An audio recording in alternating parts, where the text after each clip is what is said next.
our virtual sign-in sheet. Okay, the recording has officially begun. Good morning. My name is Ina Donato, and I welcome you to our monthly Cisne Forum. Thank you for joining us every month. We bring topics that are relevant to your daily work and resources, and a panel of guest speakers. I would invite you now to please virtually sign in to our Google Doc sign-in sheet in the chat box for those of you that are not on the chat, that don't have access to the chat. Feel free to introduce yourself. And at this time, I would like to take the time to introduce any new members. Any new members, please raise your hand so we can go around and introduce any new members to the Cisne Forum. Are there any new attendees?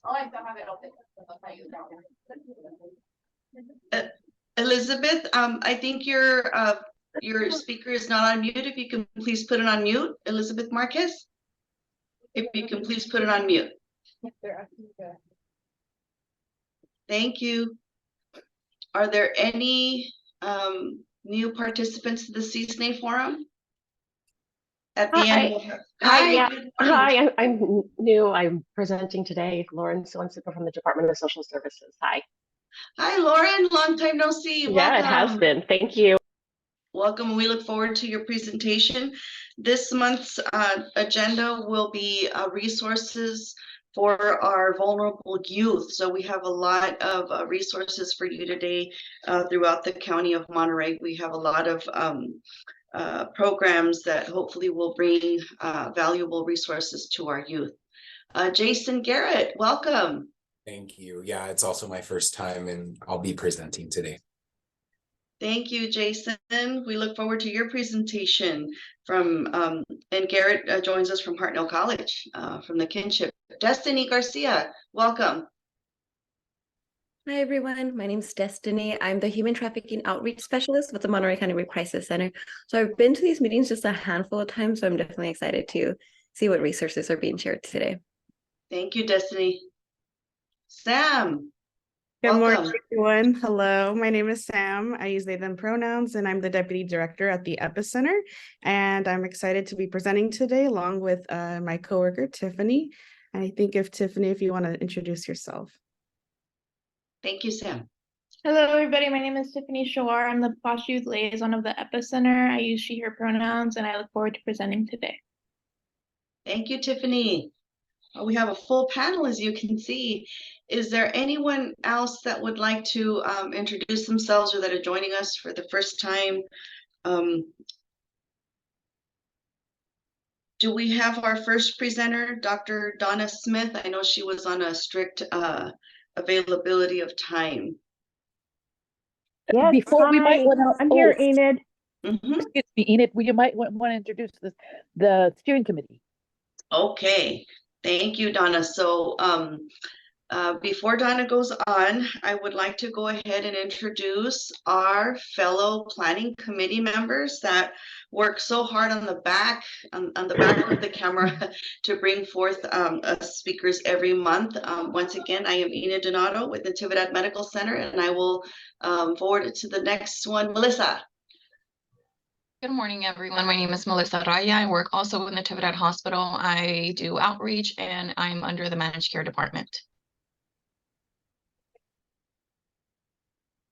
Jill?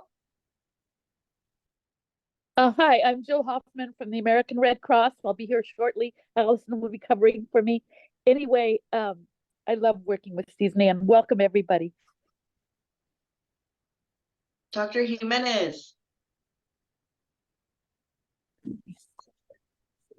Give me a second here.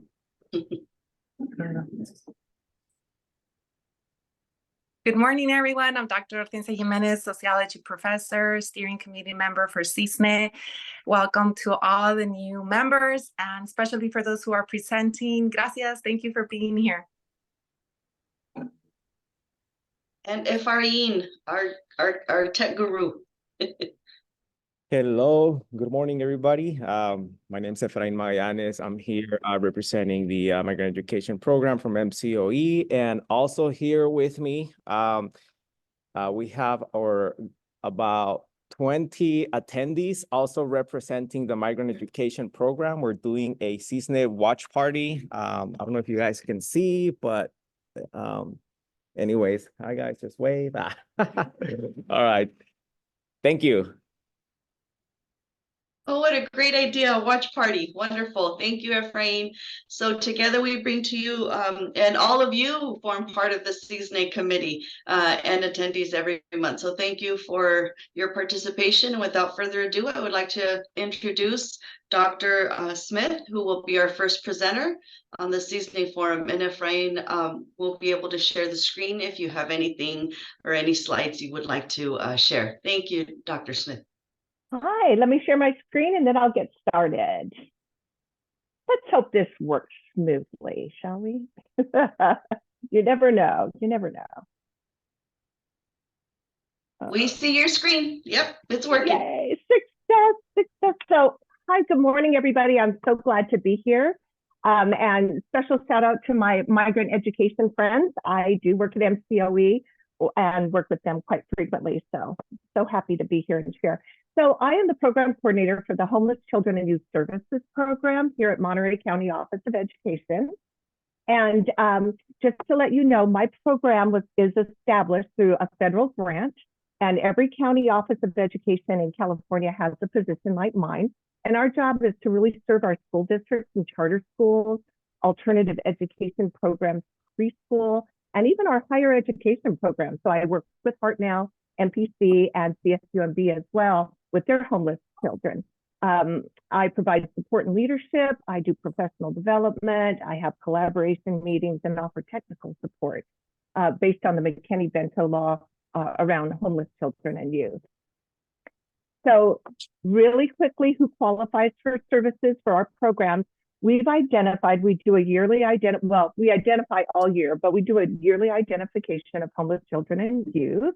In Monterey County, we have 24 districts and 8 charter schools. It's only public schools and that we work with, and then our preschool programs. So we've identified over 11,000 this year. We go up about 1,000 every year. We're getting really good at identifying those students, and we're really getting much better at serving them. But I also believe there's an increase in homelessness within our families. So anybody who lacks a fixed, regular, or adequate nighttime residence qualifies for our program. And it's children and youth who are sharing housing with others due to economic hardship. So they might be renting a room in somebody else's apartment or home. If they are staying in a place that's not designated for living, if they are living in parked cars, RVs, on the streets and encampments, hotels, motels. So those children all qualify for our services. We also serve a group called unaccompanied minors, and these are minors that are under 18 who are living with somebody who is not a legal parent or a guardian. And if those people they're living with also qualify as homeless, then we also serve those unaccompanied minors as well. And we do track them very carefully because we want to make sure that their needs are being met. We identify through a housing questionnaire. This is California state law. Every school district charter school has to give a housing questionnaire out at the beginning of the year or when children enroll in school and throughout the year to make sure that we are identifying them and letting them know their rights under McKinney-Vento. Students who are homeless, once we find out they're homeless, if they tell us they are, or if we find out from housing questionnaire, they have to be immediately enrolled in school. Even if they don't have all of that paperwork that the rest of us who are parents have to give all the time, you know what I'm talking about, your birth certificate or proof of birth, residency information, vaccination cards, all of that information to enroll in school can be very cumbersome and sometimes impossible for families who are experiencing homelessness to put their hands on. So the law says, no matter what, you immediately enroll those students and then work with the parents to get all of that information. It makes perfect sense, right, for our families. School districts also have to offer transportation to and from the school of residence and origin. And so school districts will work with the families once identified to see if they need assistance getting their students to and from school. I'm moving very quickly because I know I only have 15 minutes, but you can always reach out to me if you have any questions. A child who becomes homeless, whatever school they're attending at that time is their school of origin. If they move to a different school district or, somewhere else in the county, they can still go to that school of origin for consistency reasons. They can stay there or they can go to their school of residence. So let's say they're parked in Greenfield or in Gonzales, but they were attending school in Salinas. They have the option of then going to that school where they're staying or their school of origin. So school of residence or school of origin, either one. They don't have the option to go to any school they want to. It has to be either where they're currently parked or living or their hotel or shelter or where they came from, their school of origin. Our programs also offer all kinds of service support. We help our families with all of these services you see here, finding those resources in the community. We have a resources and services guide that we hand out to our parents and we walk them through that. Here at MCOE and other districts as well, we can also help them apply for Medi-Cal, CalWORK, CalFresh. We can help them to looking for apartments.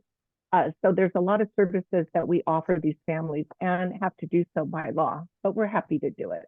We also have hygiene products and help them with vision and hearing, drug or alcohol services. We also help them with housing and shelter support. So some of our districts just can point them into the direction. Here's where some shelters are. Here's where some housing options are.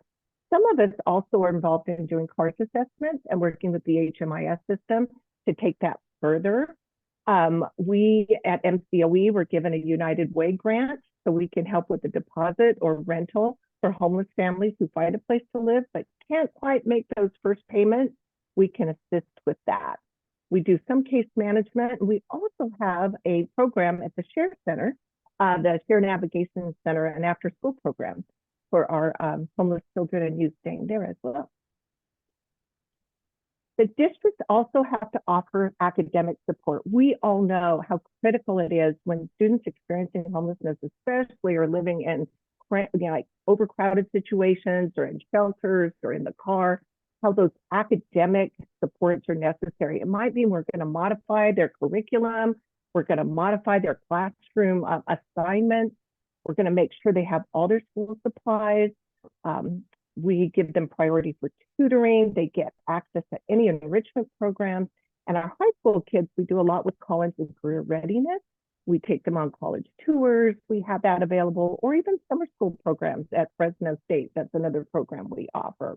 We really want to work with those high school students to encourage them to get their credits that they need and also able to access higher education if they choose that or other career pathways. I'm not going to go into credit reduction too much because it's short of time, but I know some of you are here with Hartnell there, so that might impact some of your students coming in. Many of our programs, including migrant, foster, homeless, have an option if a student moves after their sophomore year and they're homeless. If they don't have the credits, they think that to graduate, we kind of plan it out and see, are you going to be able to graduate on time with your 220 units? We can reduce the amount of credits they need to graduate. So that is an option for a lot of our high school students who are chronically homeless, especially. We do have high school to college career. I do work with MPC, Hartnell, and CSUMB. We have liaisons at each of those higher education institutions. I do work with them, and we try to make sure that our students are homeless as seniors get a smooth transition and assistance in registering for college. We know that can be tricky, especially if you're doing it on your own and you need to gather information. So we actually can help with that and make sure they have a handoff to somebody at the higher education institution that can help them with registration and enrollment. We also have quite a few districts who have family resource centers. And these family resource centers are a place where families can go and get all of that assistance I just went over, all of that with an actual person that can help them, give them clothing if they need it for school, access to services. We have food, we have hygiene kits, backpacks, school supplies. So a lot of our districts do have family resource centers, and MCOE just opened a family resource center as well. So we make those available to our families if their students are enrolled in those districts. And I just want to thank you all for listening to me and being a part of our journey and for supporting our homeless children and youth. I know many of you on this call have heard me speak before. Some of you may be new, but I really appreciate all the support Monterey County gives to our homeless children and youth and our programs. I work with a lot of you and you've been very supportive and helpful in helping us. So, and that's it. And any questions? I am Yes, happy to take. I'd like to say something, Dr. Smith. I just want to thank you very, very much. I worked on the Atmosphere Rivers in January and February, and we had homeless families from all over Monterey County. But one in particular was like 2.5 hours away because of the floods in King City and had 3 children and was living in a car, sending all her kids to school in King City, but couldn't do that because she was in a shelter in Monterey. And you and your staff came with teachers and books, and I will forever be grateful to you. I'm the Red Cross, so I just wanted you to know, made a huge difference. Thank you. It is really our privilege to be able to serve our families, especially in those crisis situations. You know, we feel so, you know, sometimes helpless, but we do everything we can, and we'll always go that extra mile to help our families. Thank you for saying that. We really appreciate that. You were wonderful, and so was your staff. Thank you, thank you.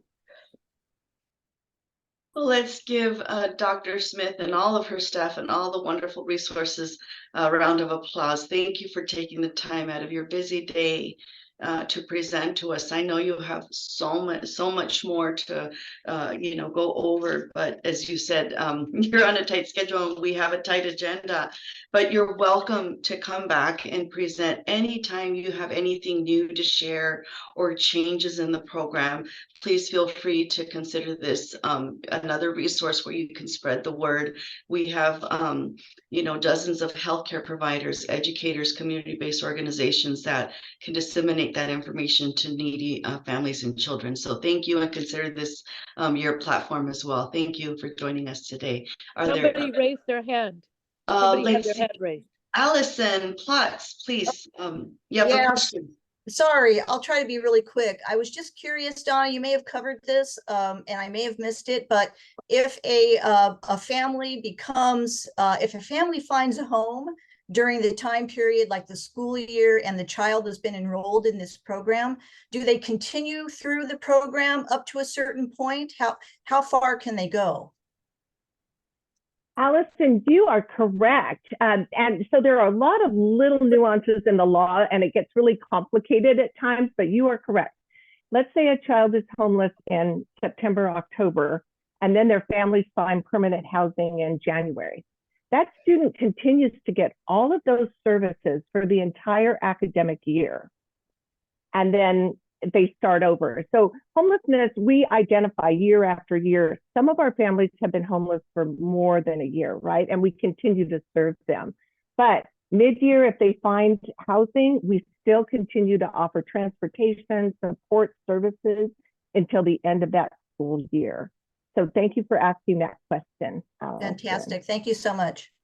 We have another question. Oh, yes, you had additional. I just wanted to give a shout out. I see Maricela Limus is on, and she is our representative that helps us at Hortonel. So I just want to give a shout out. I saw your name on there, so I wanted to say, yes, and I believe she will be presenting with part of the Hartnell College Kinship Center. So thank you, Maricela, for joining us. See, we're a small community, and it's so amazing how we all connect, you know, and that's what it's about, is connecting those resources and bringing as many resources as we can to those families. So I have, do you have time for one more question, Dr. Smith? Okay, Yes. Maria Chavarria, thank you for patiently waiting.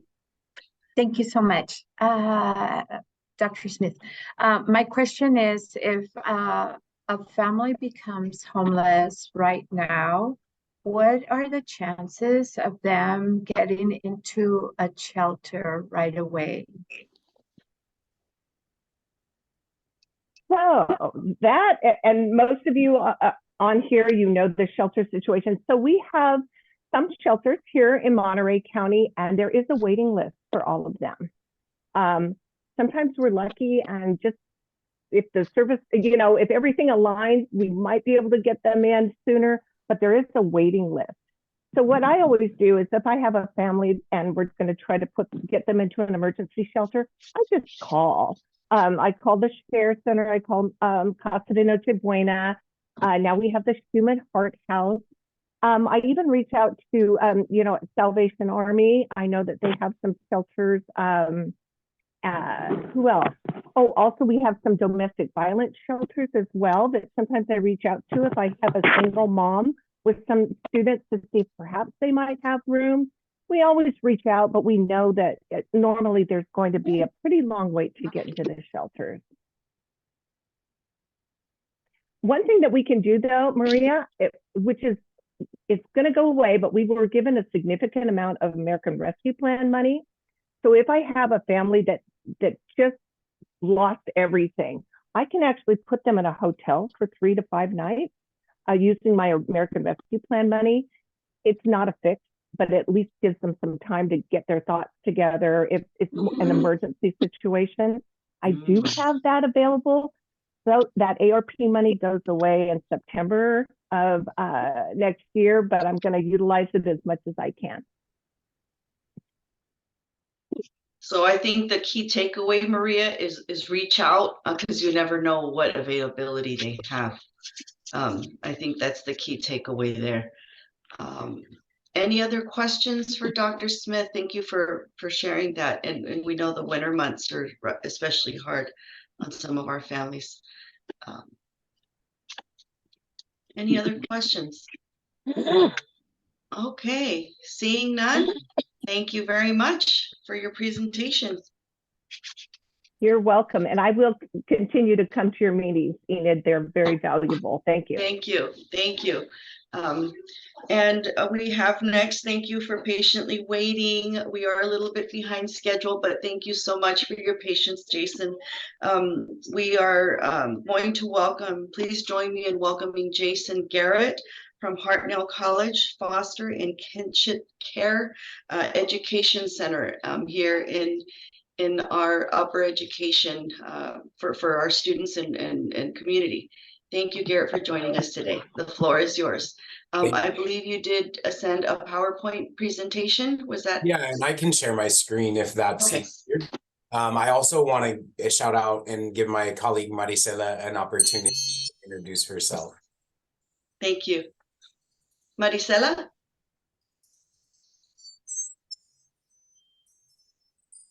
Oh, we can't hear you, Marcy. How about now? Yes. Oh, okay. Yeah, thank you, Jason. So my name is Maricela and I coordinate the Guardian Scholars Program, and I'm going to say / Next Up program since it's new here at Hartnell College. And I also support our youth that are part of the Independent Living Program for youth 18 to 21. And my colleague Selena, she's not here, but she coordinates the group for the youth that are in high school. And I'll talk a little bit more about that, but just a little bit of what I do here. All right. Thank you. If I can please ask everybody to put themselves on mute so we can have our undivided attention to Jason. And he looks like we see your screen, so we're ready. The floor is yours. Perfect. Thank you. So the Foster and Kinship Care Education Program is sponsored by the California Community College System, and we have 54 programs throughout the state. Hartnell is one of the regional leaders. And we've had this program in partnership with Monterey County for over 20 years. I recently joined the team in January of 2022. And I'll spend a little bit of time talking about what we call resource family approval, and then I'll pass it over to Marcy to talk about foster youth services. So just a quick intro. I'll introduce some of the key stakeholders on our team. We'll go into resource family approval. We'll look at what types of services we provide to caregivers, and then also about foster youth, what services and support we provide foster youth. And then if there are questions, we're happy to take them. We're a small team of professional full-time staff, but we have a group of youth mentors and also a large group of trainers. As Maricela mentioned, she's also got a peer who she works closely with, Selena. Selena works with our high school aged foster youth from Monterey County. And then on the RFA side, you may be familiar with my colleagues, Francis and Mariana. They work really closely with all of the foster families throughout the county as they're navigating the onboarding, orientation, approval, and maintenance of their family status. Some of the things that we do, I've listed there, but I'll say that I think that if I were to paraphrase, the FKCE program is your community resource to hold hands as we navigate any type of system or support that's available for foster families and foster youth. I see a ton of our partners in the room. I'm grateful for MCOE and the Epicenter. We work really closely on collaborating on our programs and providing tons of different supports and services to our foster families and foster youth. Resource family approval, and I'm not a Monterey County Department of Social Services representative, let me say that, but we partner closely with DSS. They're in charge of the resource family approval process, and we're a partner in supporting that. So resource family approval is the training that's required to become a foster family. So that now the term that you'll hear used is resource families, not foster families. And that's why we call it resource family approval. If you look at the steps there, if someone says, hey, I want to be a resource family, the first thing they do is they go to orientation. We coordinate all of the orientations throughout Monterey County. They're every other Tuesday in English and in Spanish. And we bring in trainers from the county to provide that orientation. Once a family completes orientation, they go to the pre-service program. It's currently 12 hours over 4 sessions. So they do 4 3-hour sessions. Again, they're all taught on Zoom and they're all in English and Spanish. So we have language specific training programs based on the needs of our population. So you could go from orientation on a Tuesday to a pre-service program later that week and be on the process to approval. Once you've completed pre-service, families will get live scanned, they'll do home interviews and CPR. The county coordinates much of that. However, we provide the CPR classes at no charge to the community. And those are hosted in person here at Hartnell College. Then a family is approved and they're working closely with a social worker team to receive placement. And once a family takes placement, they have annual training requirements that they must meet. It's 8 hours of training a year, as well as keeping their CPR license up to date every 2 years. And we put on a broad array of training opportunities that families can participate in. Some of them are virtual, others are in person, and the topics vary. It's, getting kids ready for school, how to prepare food for families and children who don't have the same cultural and ethnic upbringing as you. We do things like supporting youth on their path to higher ed. So our training program is very extensive. I think last year we did over 1,000 hours of free training. This is all made possible, not just through the California Community College system, but also in our close partnership with Monterey County. That's a little bit about what we're doing to support parents in the community who are taking in foster youth. I'm going to pass it to Marcy so she can talk about what we do to help the youth. Yeah, thank you, Jason. So on my end, I have quite a few programs that I'm going to talk about. The first one will be the Independent Living Program. Again, it's a partnership with Monterey County. With this partnership, we are able to provide services to current foster youth and youth that are in extended foster care, which is the youth 18 to 21. Our age groups start from ages 14 all the way to 21, as mentioned, for those in extended foster care. And we help youth build relationships, right? So we help them expand their skills. We help them provide, you know, whatever their educational goals. So we have those conversations with the youth. We do that in quite a few different ways. We do it through workshops, trainings, and events. So if a youth is eligible for the Independent Living Program, since we do have that partnership with Monterey County, we get a referral through Monterey County that this youth is eligible for the Independent Living Program. So it does have to come from Monterey County. So if you do have any youth in foster care, please let us know. And if they are eligible for the program, we will definitely get a referral in place and make sure that the youth is, you know, engaged in our Independent Living Program workshops, trainings, and events.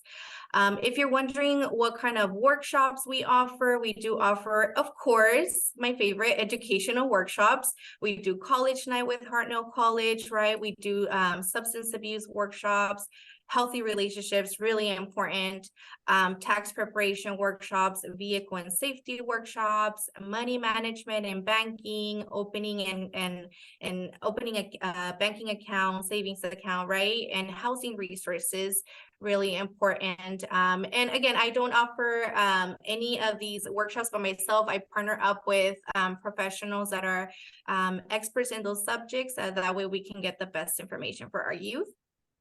When it comes down to trainings, we do have those trainings throughout the entire fiscal year. We do provide trainings in regards to mental health, employment services, foster youth rights, really important, nutrition. This year, we're having a computer literacy workshop, and that workshop is gonna allow youth to get a computer, get some skills, and get some training. Events, some of the events that we have for the Independent Living Program is Fast Track to Success, which again, we incorporate quite a bit of education, an educational component of it. A Thanksgiving dinner that we just recently had at Rancho Cielo. Also a Depart Smart event where we incorporate, again, workshops and trainings for our youth, and an end of the year celebration to celebrate all of our youth who are graduating or transferring, or they're accomplishing another milestone. Now that I mentioned quite a bit of the Independent Living Program, I want to transition a little bit into the Guardian Scholars Program and Next Step Program. As most of you probably know in here, Guardian Scholars Program has been here at Hartnell College for quite a few years now. And we recently got funding from Next Step Program to support our foster youth as well. We are keeping both Guardian Scholars and the Next Step Program together as one unit, as one program here at Hartnell College. And with these two programs, we're able to support not only youth who are eligible through the Next Step Program, which is youth up until the age of 26 who have been in foster care from ages 13 all the way, you know, up until 21 if they were in foster care at that point. And we can support those students through the Next Step Program. And Jason and I decided we're also keeping obviously the Next Step Program because it does provide additional funding and support services for our students who are over the age of 26 and don't qualify for, you know, that additional support. So we want to keep it as a program, which is Guardian Scholars Program. But again, we do provide additional support services through Next Step Program for those students as well. And if you're wondering what kind of support do you have, right? It's amazing. You have Guardian Scholars, Next Up, amazing funding available for students. Let me tell you that the Guardian Scholars Program through and also Next Step, we do have available support services through enrollment services. We do give students priority registration. We have partnership with the EOPS program.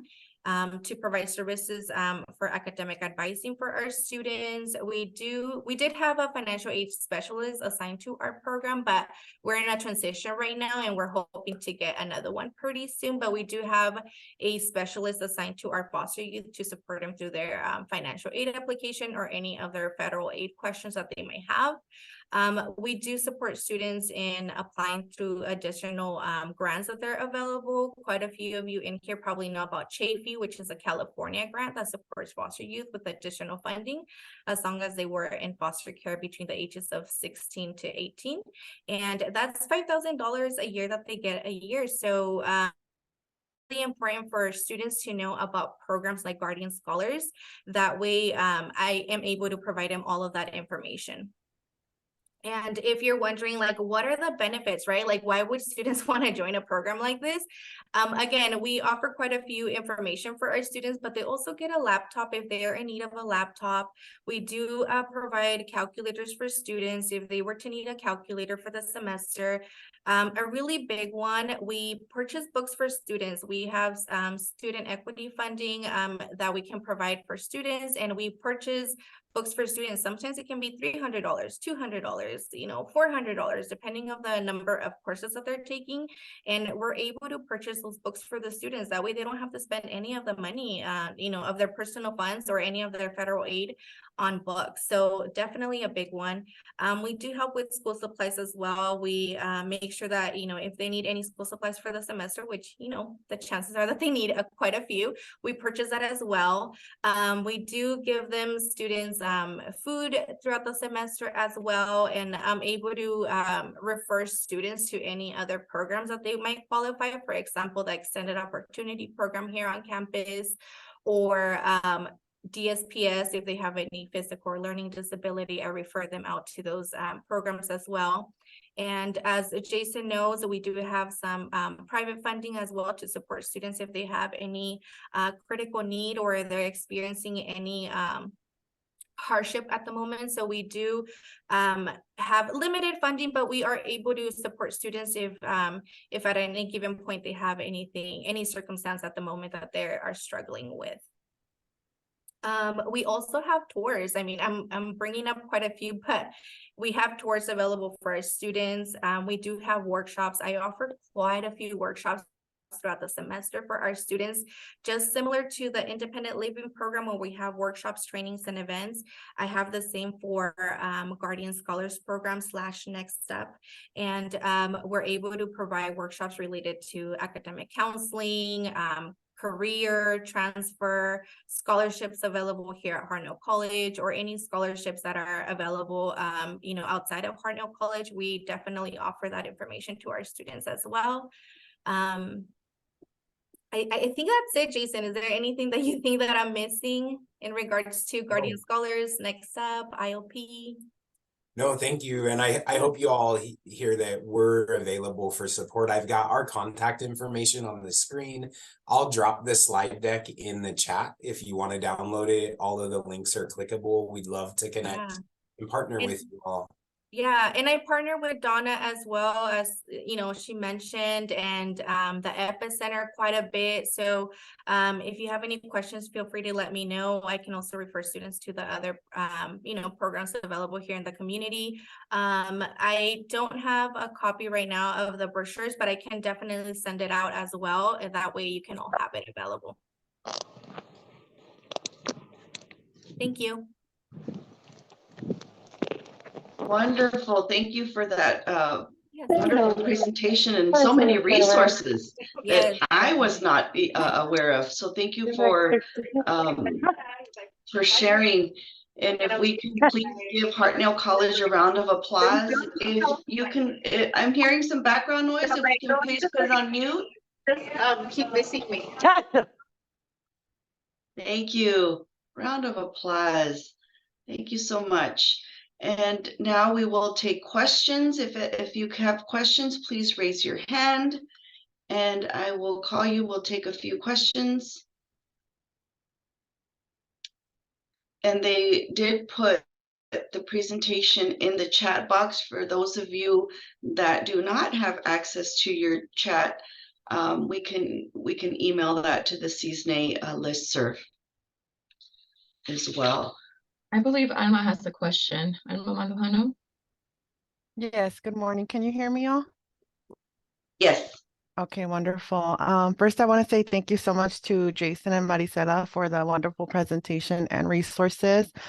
I myself attended Hartnell College and graduated in 2016, so I am a proud Panther. I just wanted to really get involved in the community. I appreciate all of what the agencies here have shared, or the agencies and organizations. Out of curiosity, how many of these students that you see at Hartnell, what would you say the percentage would be that are classified as homeless and are receiving these resources? And as well, what is the percentage of those that are in these programs that probably pursue transferring to a UC or CSU? If you can perhaps share a little insight on that aspect. Yeah, I mean, I won't give you a percentage because I can't, I'm not really sure about that. But if you ask me, how many students do I have per semester and how many of those are actually homeless? I have roughly about 30 to 35 active Hartnell College students in a semester. And out of those, potentially 2 are experiencing homelessness. So that can give you a rough estimate. Sometimes the following semester, that student gets a full-time job, decides not to come to Hartnell, you know, that's their choice. I will definitely understand that, and I'm here for them if they choose to come back. But it will vary. Sometimes it will be 0, and sometimes it'll be 1, it'll be 2. So that's just the demographic that I can give you for foster youth. I don't have a number that I can give you for those that are homeless or experiencing homelessness that are at Hartnell College. I can add a little bit more. So one thing I'll say is that on the application to Hartnell, there's a field where students say I was previously in foster care. And so in the fall semester, Hartnell's serving about 8,800 total students. And there are about 50 enrolled who said yes to that question. And we've been able to make contact and support over half of them. So I'm very proud of the team's effort in making that outreach and successfully supporting students. As many of you may know, the transfer from the community college to the CSU is a very difficult process to navigate. And I think that we're seeing success in building bridges with CSUMB and UCSC across our population. We've had quite a few students since I've arrived that have successfully navigated that transition. And our goal is to make sure that we're supporting them from the day they say, I want to be a Panther, to the day they walk across the graduation stage. And Marcy's been doing that for many years. She's very good at building those strong relationships. I'm not sure about the homelessness question either, but that is a question that's available on our application. And I'll follow up with Dr. Hortensia to see if I can get to that data and bring it back to this group. I think it would be useful to know. That's Wonderful. awesome. And thank you so much for sharing and really making an impact on those students and really inspiring them. And really thank you so much for what you do. I really appreciate it. And I'm sure the rest of the community does also. Yeah, and I see Rosa's question in the chat. So we have a couple of contracts with Monterey County that have allowed us to share data. And one of the ways that referrals come in is through a system that's called ETO. I don't remember what it stands for, but it's where the county social workers will refer to us students that come into the foster care system that are eligible for the independent living program. And that's how we began to build relationships with the young people before they're transitioning into adulthood. And we support them with the programs that Marcy highlighted, hopefully helping them one day become Panthers or pursuing higher education at another institution. Thank you, Jason. And the question for those of you that don't have access to the chat, Rosa's question was, can you please explain more about the referrals that come from Monterey County? So thank you for addressing the question. And once again, let's give you a round of applause to all the Hartnells. You know, they are training and educating our future leaders. You know, that's the fact. You know, these are the adults that will, you know, grow into adulthood and be our future leaders. So thank you for doing your part for making our community better and providing resources to our vulnerable youth. Thank you. And if there are additional questions, you can always email them directly. You can please put your contact information or a number to call Jason. That would be wonderful in the chat box. Now I will move on to our next speaker who is patiently waiting, and I know they also have a tight schedule. Without further ado, I would like to invite Lauren to the platform. Lauren joins us from the Monterey County Department of Social Services. Thank you so much, Lauren. The floor is yours. Hi, thank you. You can hear me okay? Yes, we can. Okay, good. I will try and keep things quick since I know you're running behind just a bit, but I'll also provide a copy in Yes. the so you can have the slides and the links and everything. So as Enid had said, I'm with the Monterey County Department of Social Services. My name is Lauren Suwan-Supa. I wear several hats with the department. I am the Community Affiliation Manager, but I also serve as the Director of the Community Action Partnership for Monterey County and our department's Public Information Officer. And under those, I support many of our homeless programs, poverty programs, and services for those who are the most vulnerable of our community. Just a little bit about our department. You know, we're really reaching almost, 50% of all of the residents of our community touch our department in one form or another. We provide public assistance programs. When people think of your general welfare programs like Medi-Cal and food stamps and things like that, that is the Department of Social Services. We are also the local CPS and APS protective organizations, employment support services, and veterans support services. And I think that Yeneth is one of your regular participants in that with our department as well, who works with community benefits.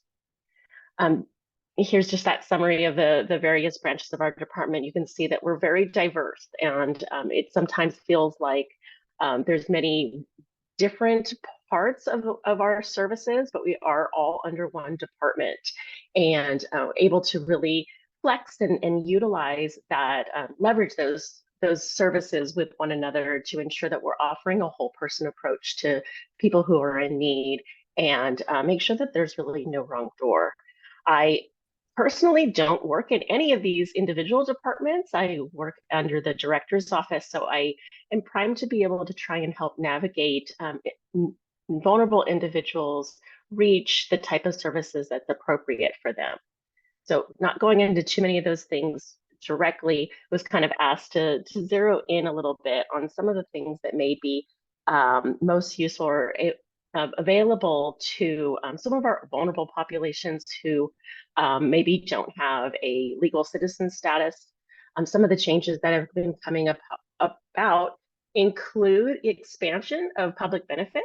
I don't know if Yeneth has brought up some of these things, but non-citizens who have been legally residing in the United States as legal permanent residents and who are not federally eligible for CalFresh, which is food stamps, can receive benefits through the California Food Assistance Program. And that program is expected to expand services starting in 2025 to non-citizens 55 years of age or older, regardless of their immigration status. So it's important to keep in mind that some of our traditional public benefit programs are expanding and changing. They are also available, services that are available for undocumented immigrants to Women and Infant Children Program, WIC, as well as free and reduced school meals. The big change that hopefully you're seeing this flyer around and our department is doing its community outreach work at helping know about a big change to Medi-Cal benefits starting in January 1st of 2024, that full-scale Medi-Cal benefits would be available to many more individuals, particularly ages 26 to 49, who have been excluded in the restricted Medi-Cal. So please make sure that you've seen these flyers or help pushing them out. We can help you get some of these if you need. Just other public benefits, green card holders, other qualified immigrants may be eligible for other programs. So it's really important to consider the unique circumstances of each individual that you're working with.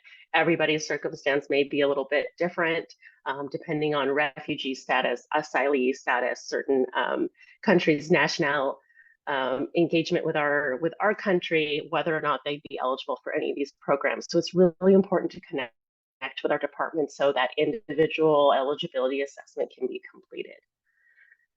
So now I just kind of want to jump into the gaps of just making really apparent that, you know, working with this population is constantly a challenge, and realizing as we are navigating lots of services and opportunities that those aren't available to everyone.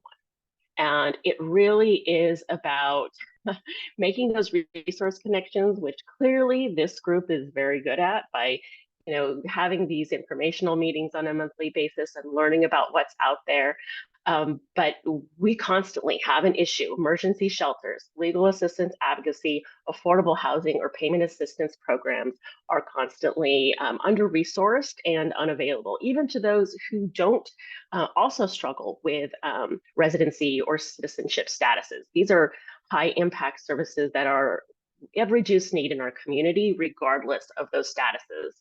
So I'm just going to touch on a little bit of what is available. The Housing Authority does operate migrant and permanent farm labor units to targeted populations. Keeping in mind also, just not going to make any qualms about it, they are very high impact and maintain waiting lists that can be difficult. Affordable housing programs are technically available for undocumented immigrants to apply for.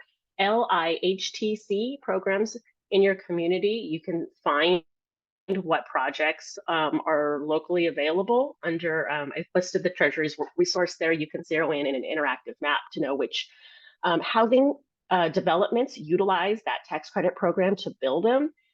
One of the things that make it extra challenging is while those housing developments may be technically eligible for undocumented immigrants to apply for, sometimes local jurisdictions will utilize other funding resources like vouchers, Section 8 vouchers, or things that are not compatible.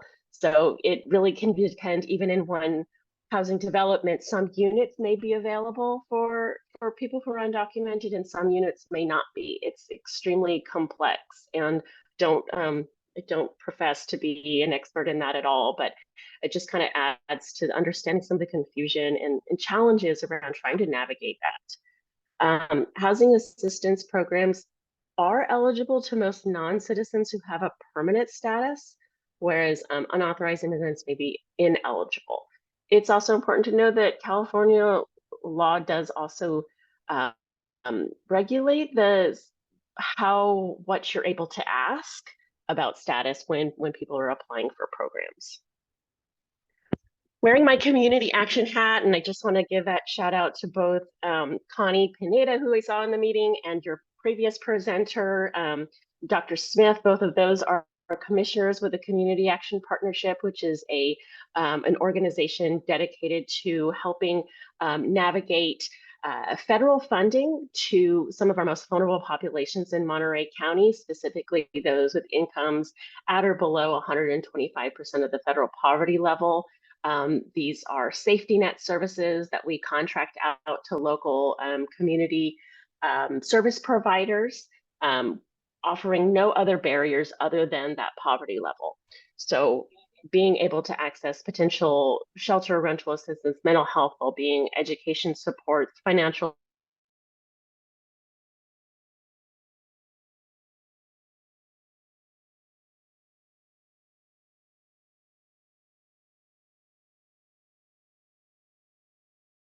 is less than $500,000 per year. So it really ends up being quite a struggle to do a lot with that. But I am very proud of the connections and resources we have with community. I do want to touch on, your emergency shelter resources. So just be aware of what is in our community. The Share Center being the largest full-service homeless navigation center located in Salinas. It is the facility that is most well designed to support families and children. It maintains a constant wait list, but I will say, as Dr. Smith had mentioned in her presentation, it is so crucial for you to call anyways. I've had success during times, particularly during inclement weather. Well, I have a family that I just need to house for that night because the dangerous conditions, and I've been able to navigate getting them in during a transition period where somebody moved out, somebody's not scheduled to come in until later that week, and I'm able to secure some temporary housing that just helped address that stopgap. So don't hesitate to call anyways. Casa de Noche Buena and the Schumann Heart House are the shelters that are run by Community Human Services, both located in the Peninsula area, that are both family friendly. Natividad Shelter is Community Homeless Solutions, providing particularly for domestic violence, fleeing domestic violence being prioritized, but also supports women and children. And then I Help, which is a rotating nightly shelter for single men, single women in separate programs. And then Safe Parking, which is not an ideal form of shelter for anybody living in their vehicle. Is really a last resort and does not address, putting a roof over anybody's head, even in a temporary sense, but ends up being a important stepping stone in the types of services that can help somebody become stabilized. So it's worth mentioning. And I know that the school district is working on setting up one of their own safe parking sites for some of their programs, families participating as well. I also think it's really worth mentioning the homeless outreach teams in our community. These have been a crucial resource to be able to provide community outreach and in-field response to somebody who may need help on the streets. Our outreach teams, the community health engagement, is run by CSU Monterey Bay. They cover the entire county of Monterey, so they will go out to any corner of the county and provide homeless outreach response. The CHS, Community Human Services Youth Outreach, is also countywide, but they are geared towards youth. And then the City of Salinas has their own outreach team called the SORT, which is specific to just the city limits of Salinas. And then I also want to just make sure everybody is aware of the Homeless Services Resource Guide that we publish in collaboration with the Coalition of Homeless Services Providers. We are currently active in revising the guide for 2024 and hope to make some really important changes for that. If you don't have this guide, please visit the Coalition's website and download a copy. It's available in both English and Spanish. We're working on that update. There's important new resources to include in there, and services change so quickly. We need to keep things constantly moving and up to date, but it is a nice resource to be able to take a look at what might be available and appropriate for your needs. Also throwing in my contact information, and happy to engage and provide support as we can. So thank you. Thank you, Lauren. Thank you for that wonderful presentation. That had a lot of resources. Thank you so much for gathering that information. And also feel free to drop it in the chat box or email it to us so we can forward it on to our attendees. Please join me in giving Lauren a round of applause and her many years of dedicated service to the County of Monterey through the Department of Social Services. I would like to open up the floor at this moment to answer any questions you may have. Lauren can take a few questions.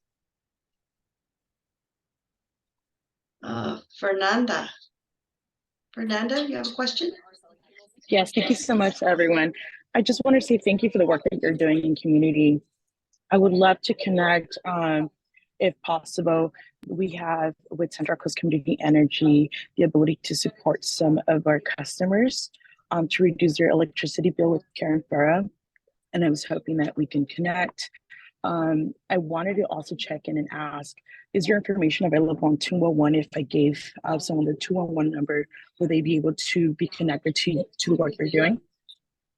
Yes, but I want to caveat that we're not a direct service provider. And if you're with CCES, I know Dennis, and we're happy to engage with you if you want to send me a message. But we're not a direct service provider. The Department of Social Services has really been an arm to be able to help fund a lot of these programs. So the services that I mentioned, I hold service contracts with most of those organizations to help, fund them to be able to do that work. So I'm very familiar with the services they're providing, but other than the Department of Social Services mandated governmental functions, we're not the direct service provider. So I'm happy to help navigate the complex web of services within Monterey County. I guess in some form I'm an expert in that. It feels weird to say that, but it can be difficult in navigating the types of services, but we're not the direct provider of any of those things. Perfect. Thank you so much for the clarification. Thank you. Sure.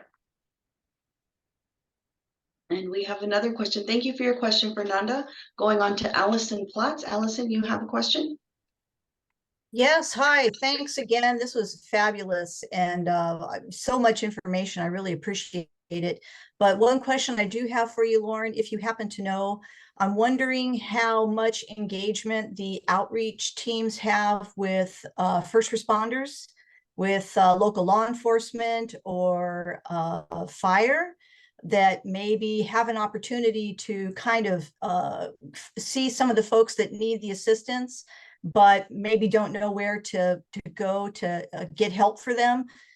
Do you have any information on that, or know where that's it's a great question. So our outreach teams, particularly, I can speak most to the CSUMB one because I have that service contract, that they deploy on a request basis.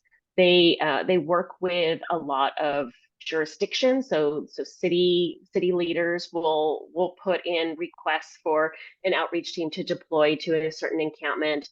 Concerned citizens can also go on their website and submit a request to have a team go out and respond.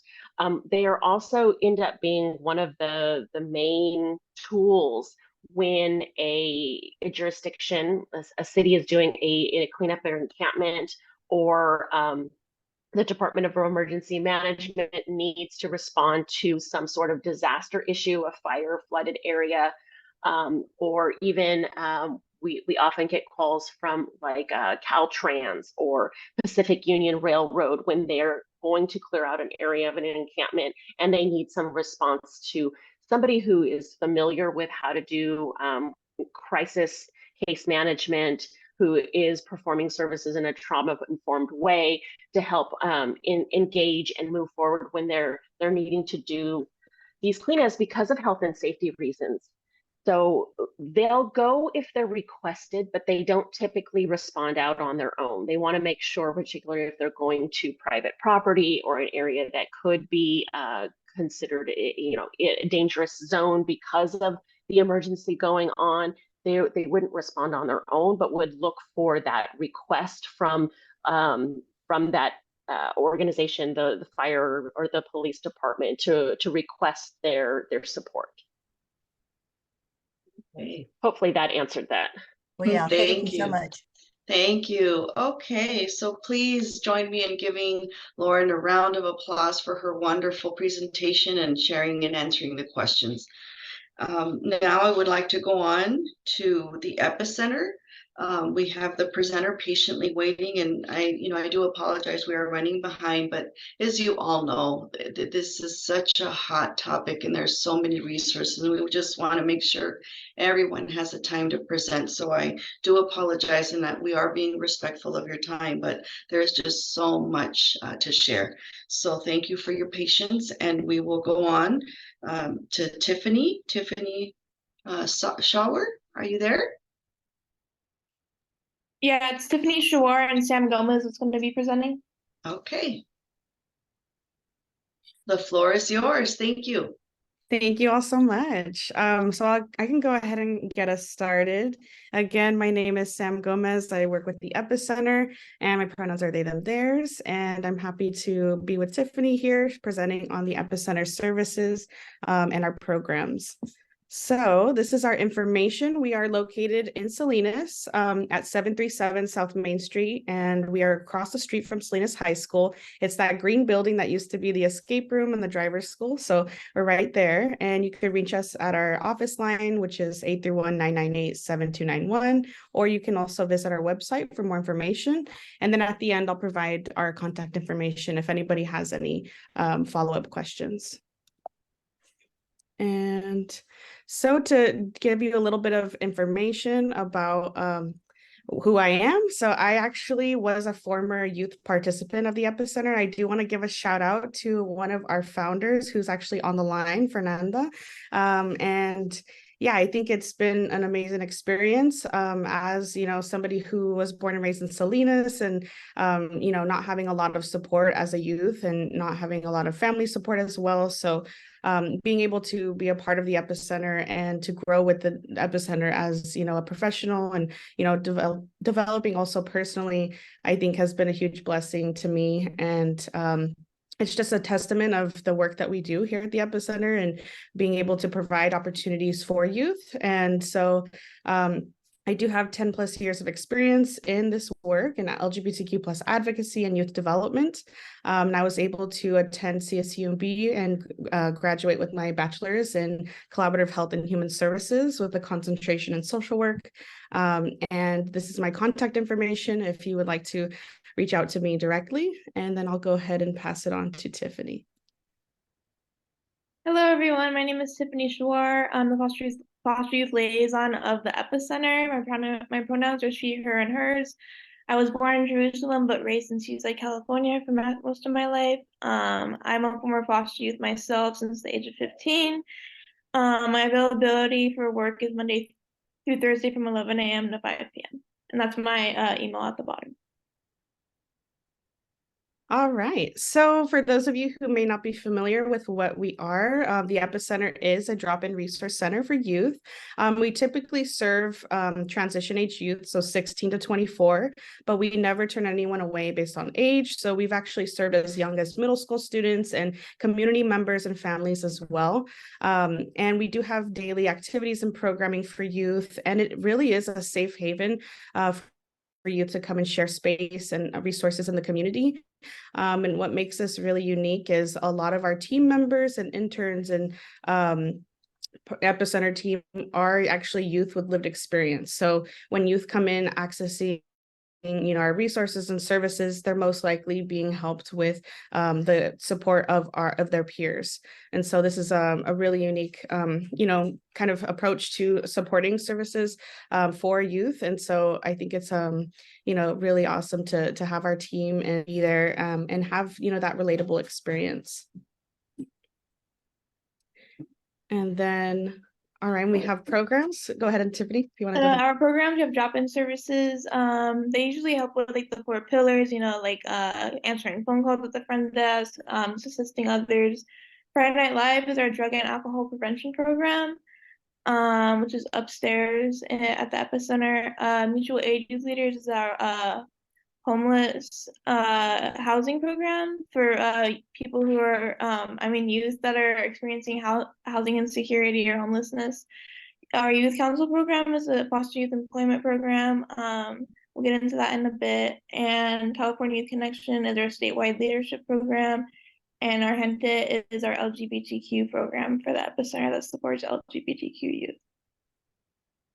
All right, now I'm going to go ahead and dive into what the 4 pillars are. So these are the pillars that we focus on. We help with education, so assisting any youth who are in need of connection to educational resources, so alternative ed, financial aid applications, scholarships, if they're looking to apply to higher ed. We can also assist them with that here at the Epicenter. We can also assist with employment. So if they're looking for like employment readiness skills to create a resume or cover letter, we can assist with that, or even do help with job placement or do mock interviews at our center.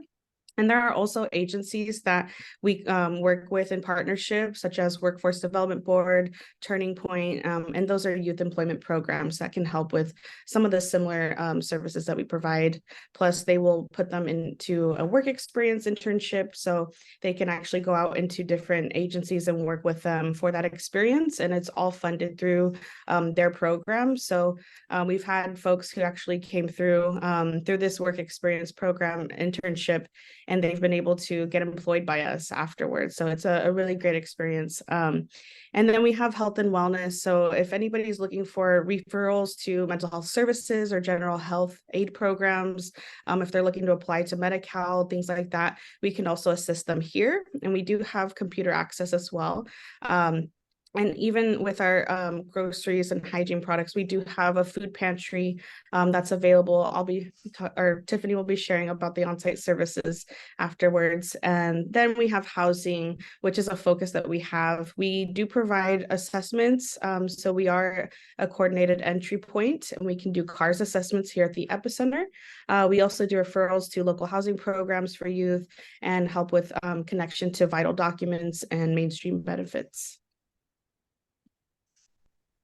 Our free on-site services, you have computer access, I'm so sorry, including free Wi-Fi and printing. Everything's free over here. We have a community kitchen and pantry where you could actually go grocery shopping if you would like to, whether it's after school or during the day. We have a teen closet, and we finally got a fitting room recently, so you're able to try on the clothes in the corner. So we have clothing, shoes, and hygiene products, and we also offer peer-to-peer support, tutoring, and activities. All right. And these are our service hours. So we are open 11 a.m. to 5 p.m. Monday through Thursday. And our summer and spring hours will continue in March from 12 to 6. And this is due to the time change. Some of our programs are actually also available virtually. And you can contact info@epicentermonterey.org for more information, or if you have any questions about that. And then we have Friday Night Live, which is our drug and alcohol prevention program.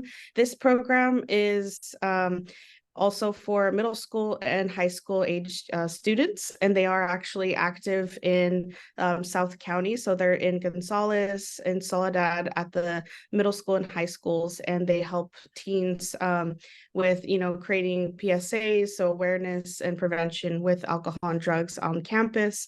They do community projects where they actually do, work with the communities. They work with local businesses to help, make sure that they're following policies in order to prevent, teen substance abuse or drinking. They also have a leadership team that meets twice a week, and they develop leadership skills. They get community service hours or they get a paid stipend for their work.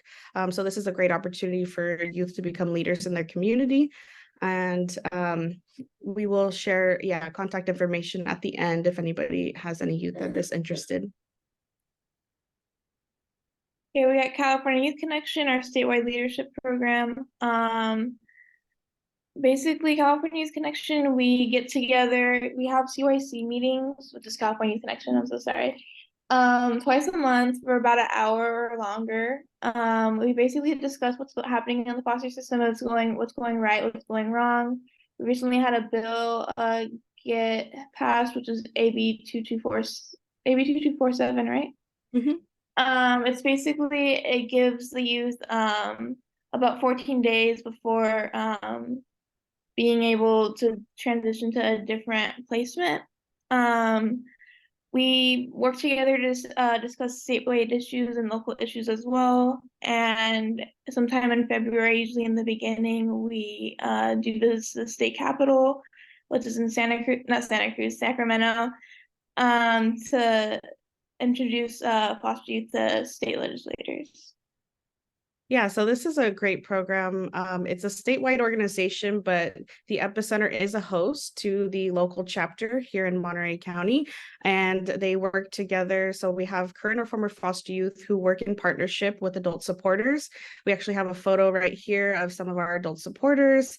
We have some folks from MCOE and from other agencies as well. a part of this. And so we're very grateful for their support in helping our youth really empower and uplift their voice and have them work in partnership all throughout, different, the state, and they work with different chapters. And like Tiffany was saying, they actually do go to the state capitol every year, and they speak with lawmakers, and they help get bills passed to make positive impacts in the foster care system. So like Tiffany was saying, AB 2247 was a bill that was passed, also due to CYC's efforts. And this was something that was very much needed. We've actually heard horror stories from our youth who had experienced of learning within the same night that they have to leave their placement for whatever reason, and they had to put their belongings in a trash bag. And so that was really, really, something that just was not okay. And that was something that was happening. And so now that AB 2247 was passed, that is something that gives them about 2 weeks time to speak with, their whoever they're placed with, the ombudsperson, and also their social worker, their team, to figure out, what is the reason why they're, changing placements, or what can they work out, and give them enough time to prepare to go to a different one. So they do work a lot of, in advocacy work and working on legislative change and policy reform. And so this is an opportunity for foster youth to be able to use their voice and to share their stories, and make a difference in the system. Now we have Youth Council, our foster youth employment program.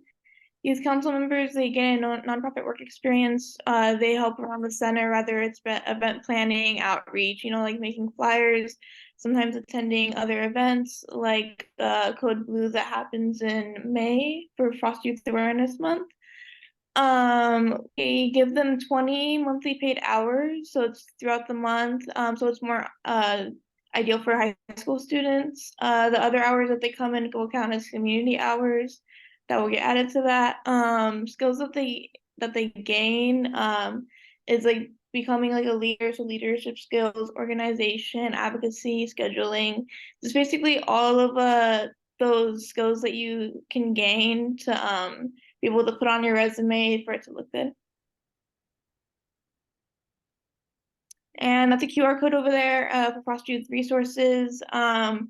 We explain basically the 4 pillars again for the epicenter, what Peacock Acres has to give, as well as Unity Care and iFoster.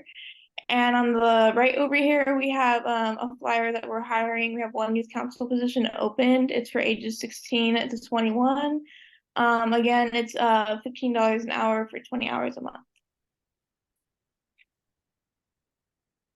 All right. And so, yeah, it's nice to see some of our partners in this space. Like, again, we do work with Hartnell College with their ILP program and Guardian Scholars. And this is actually a project that we worked in along with our Monterey County Department of Social Services contract manager, Chelsea. This is something that we have created for foster youth that are youth that entering the foster care system rather. And this is to have an orientation where we have a meet and greet with our staff from the epicenter, from Hartnell's ILP program, and to really get them to learn of what support services there are for them.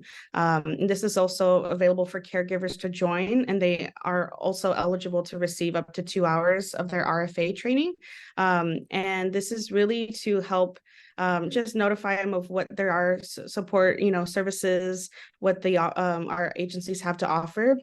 And then we also do a Youth Thrive assessment, which will help figure out, what their strengths are, help them, figure out what kind of goals they may have, and then how we can support them reaching the goals.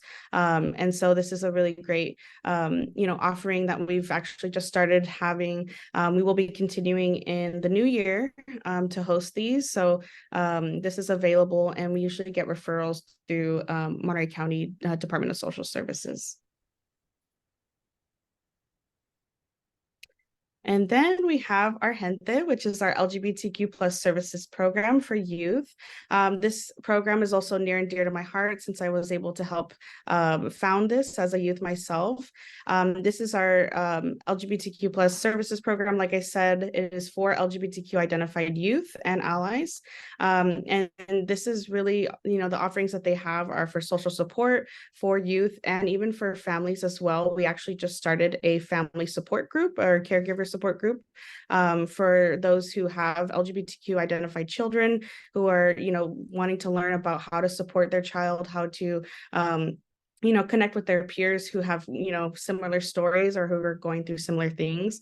And this is a safe space, for anyone to like ask questions if they have for, our team that can really assist with that and through other peers as well. So we also have a youth leadership program as well.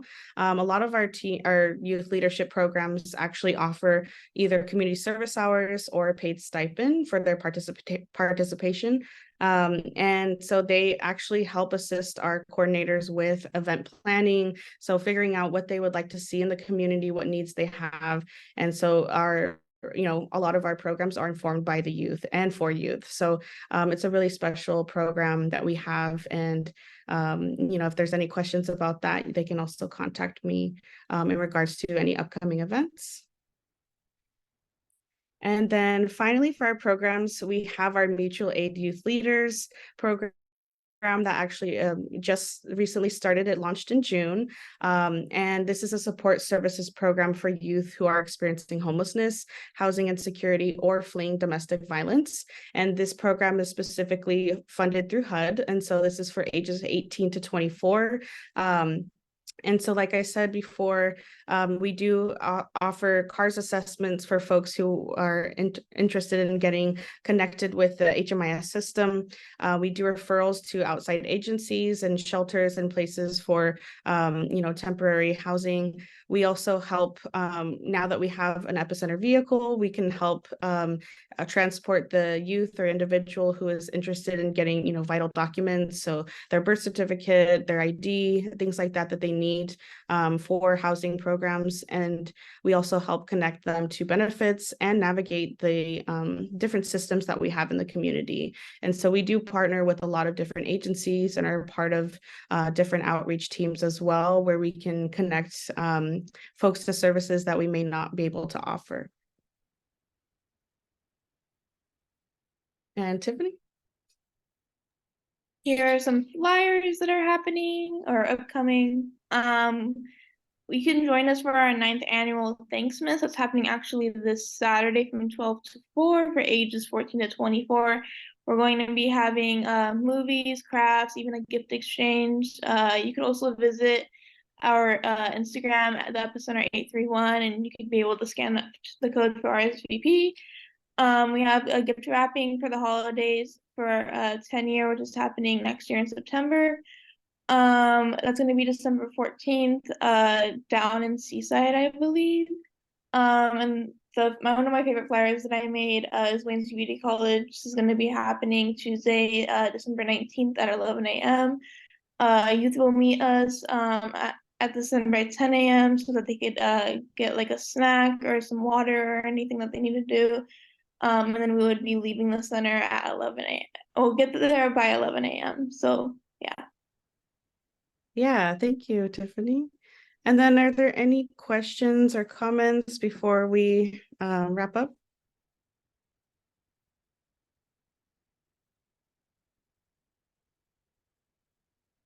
And if not, you can contact us. Oh, I see a hand. Alma? Hi, this is Alma again. I just want to say wow to you, Sam, and to Tiffany. I've actually been taking a couple screenshots of some of the resources, the flyers, and thank you for sharing the web pages, the Instagram page. And really thank you for sharing your stories and reflecting on that.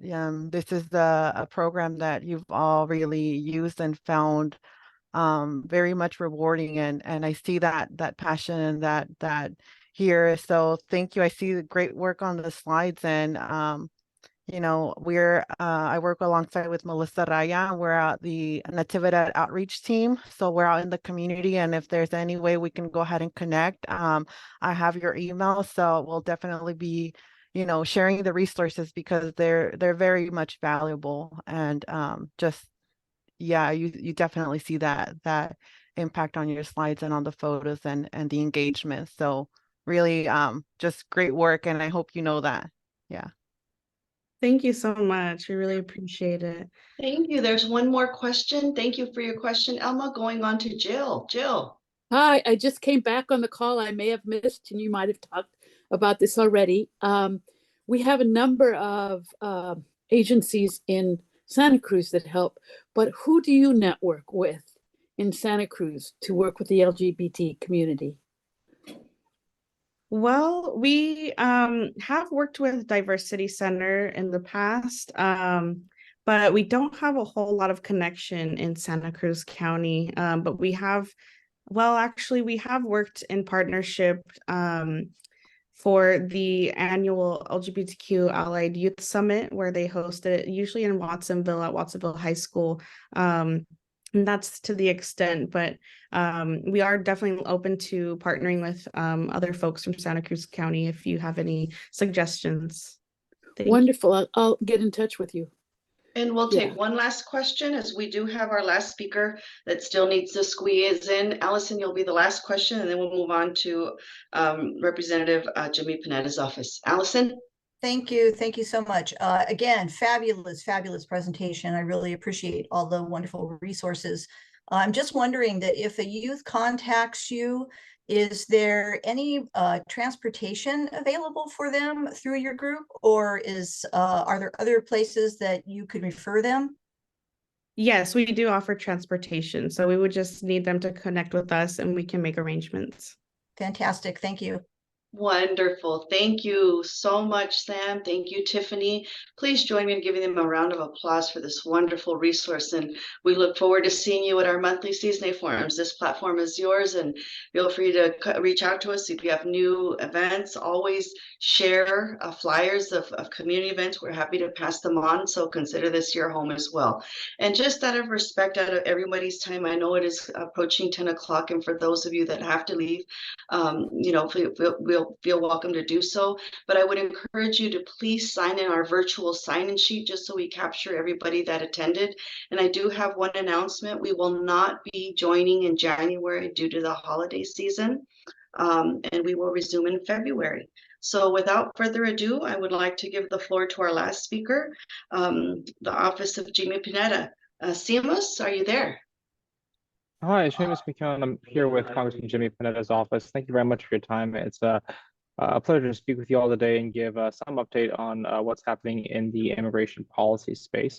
I'm a legislative assistant for the representative based out of his Washington, D.C. office, so I can speak more to sort of what's happening, or in some cases not happening in terms of immigration policy legislation and what we're working on here in D.C.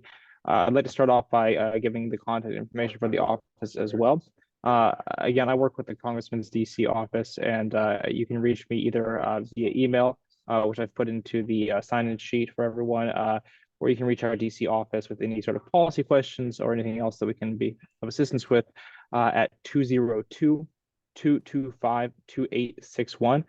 And for a more local contact, especially if there are ever any questions about casework, ways that we can be of assistance with individual constituents dealing with a federal agency, things of that matter, our local contact in our Monterey District office is 831-424-2229. I know that's kind of behind me on the screen here, but I think I'm maybe blocking it. So please feel free to reach out to any of our offices, though. We are here to be of assistance, and we take both our policy work and, of course, our casework very seriously. So please let us know if we can ever be of any help with anything regarding a federal agency.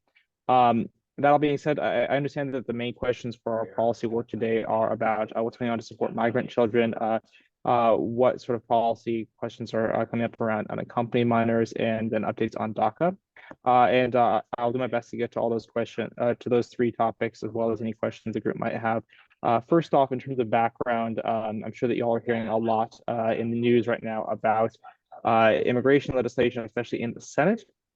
The background for what we're talking about right now in Congress is that most of the policy discussions you're hearing about are relating to the southern border and asylum law. That's the general context for a lot of the negotiations you'll hear about right now, legislatively, as opposed to maybe some of the things happening through rulemaking. Right now, we're seeing a lot of folks who are entering the country are coming in and requesting asylum, and that falls into a really specific policy context. This is different than some other periods of high undocumented immigration and high immigration overall, and high border crossings in the past, because specifically this relates to certain provisions in immigration law. I think that's really important to keep in mind when we have these conversations, is that we're talking about this in the context of asylum, which is outlined in Title 8 of the U.S. Code. And basically, it gives certain statutory rights and processes for when somebody requests asylum. So obviously, what we're seeing a lot of is folks who are, when they interact with, say CBP, they are requesting asylum, which has a certain process and certain rights involved, and that's leading to a lot of the process, including, basically what laws apply to these folks, situations like where migrants end up in the U.S. and where you might see coverage in the news.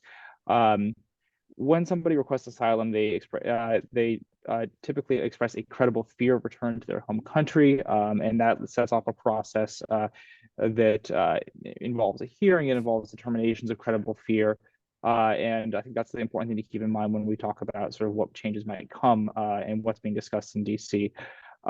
Very little can be done to change this process or other just general immigration questions without an act of Congress. What we've seen a lot is that the administration has used a lot of its executive authority on immigration issues, but there are always going to be limits in terms of resources and in terms of authorities and some of these processes that come back to what Congress decides. So what the administration has done is they've done things like expand humanitarian parole avenues for some people, and they have expanded TPS to cover a lot of the folks who are in the country currently. Humanitarian parole, unlike a lot of the questions about things like changing how someone can enter the country as an immigrant or non-immigrant, humanitarian parole, it grants people entry to the country, and it can be offered by the administration pretty much directly. This can be applied to broad classes of people. We've seen it used in situations like Afghan allies as a way to basically give people permission to enter the country. And it can be class-wide to a large group of people like those Afghan allies, or it can be granted to individuals. And then TPS is the second thing we've seen the administration use. It's a frequent policy tool. You might have seen coverage this year about it being expanded to Venezuelan people who are in the United States who are, sometimes have been waiting for asylum claims. And what TPS does is it basically says if you're in the country currently, you're allowed to stay for a temporary period of time. It's temporary protected status. And during that time, you generally have certain privileges like the ability to work. And this is something we've also expanded for, Ukrainians in the United States, for example, during the conflict there. So those are sort of some of the policy tools that we're seeing a lot of that the administration can use without an act of Congress. Now, where Congress has been involved is that this year, you might have seen earlier in the year, the House passed H.R. 2. This is a bill which Representative Pineda did not support. This attempts to make massive changes to things like the standards for asylum. It changes, it gets into things like the president's ability to offer broad humanitarian parole for a group of people. It basically seeks to limit and to raise the threshold for things like asylum and humanitarian parole. And then it also makes other changes to things like detention for immigrants, and it addresses border barriers, some of the other policy issues that you'll see in the news a lot right now as these sort of immigration talks continue. This week, and the big headline and the one thing we're hearing a lot about as we get to the end of the year is around the Senate action on a supplemental bill that would provide about $106 billion, I believe, and that combines several different policy goals of the administration, which are funding for Ukraine, Israel, Indo-Pacific concerns, and the southern border and immigration concerns. These have been combined into one of, I believe, two packages, and this would this would fund among other things, on the immigration front. This would go to some of the supplemental funds that go towards housing and providing services to migrants in the United States. So that's sort of the context for what we're dealing with right now in DC. And if you saw the news yesterday, the Senate did not pass, and the Senate is kind of at this is sort of blocked right now on moving this package. And this really centers around demands in the Senate for a lot of immigration provisions before that package will be moved. And that's where a lot of the friction, a lot of the controversy is centered. And that's important because that ties back to anything else that we want to do. Again, there's only so much that can be done by the administration on its own. For any sort of I see a question coming here from Rosa, and I'll try and respond to you in just a moment. So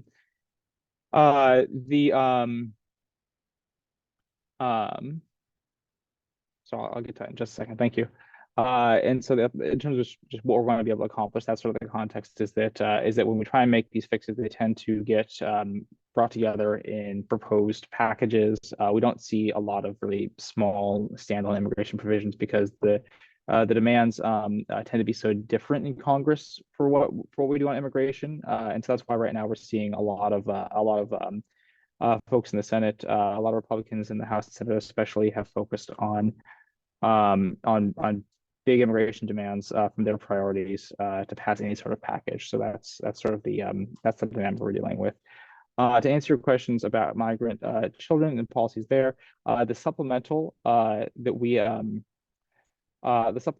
that is currently in the Senate being considered over there, it includes $1.4 billion for the Shelter and Services Program. This is again addressing the fact that we have a very high rate of we have very high volumes of migrants who need services in the United States right now. When people enter the country and request asylum, when they wait for that hearing, they have a period during which they're ineligible to work. A lot of folks require services, they require shelter.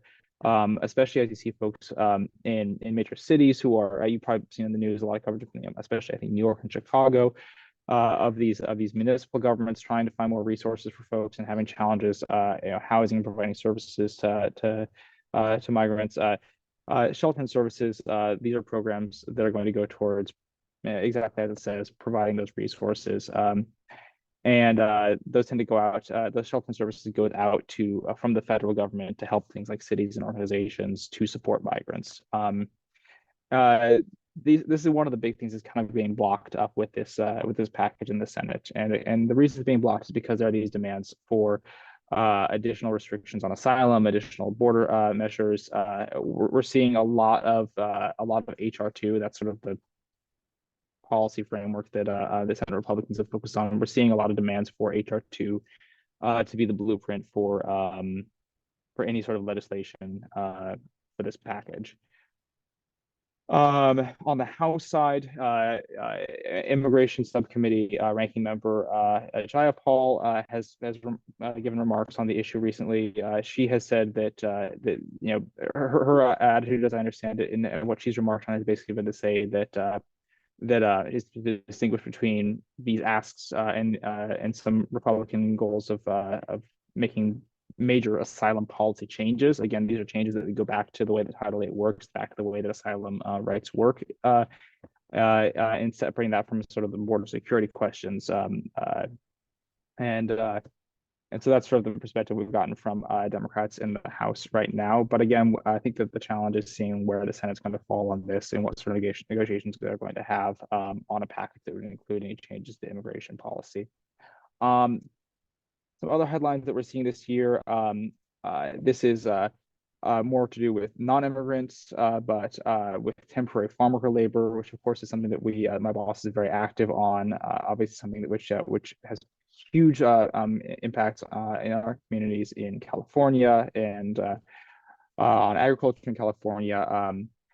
We've seen a lot happening in the H2A space. The administration, again, using some executive action, has worked to has proposed changes to protections for these H2A temporary agricultural workers. The Department of Labor and Human Services announced complementary rules in September, which are, I believe, currently in the comment period. And what they would focus on doing would be expanding things like rights to organize, various oversight protection penalties for infractions in the temporary agricultural labor systems.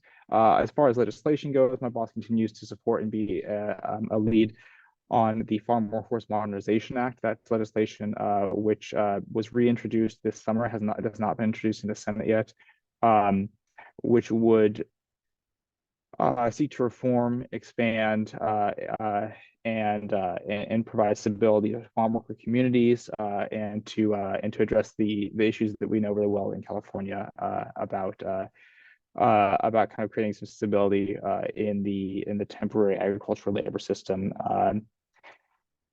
That is a bill which, again, it has seen opposition.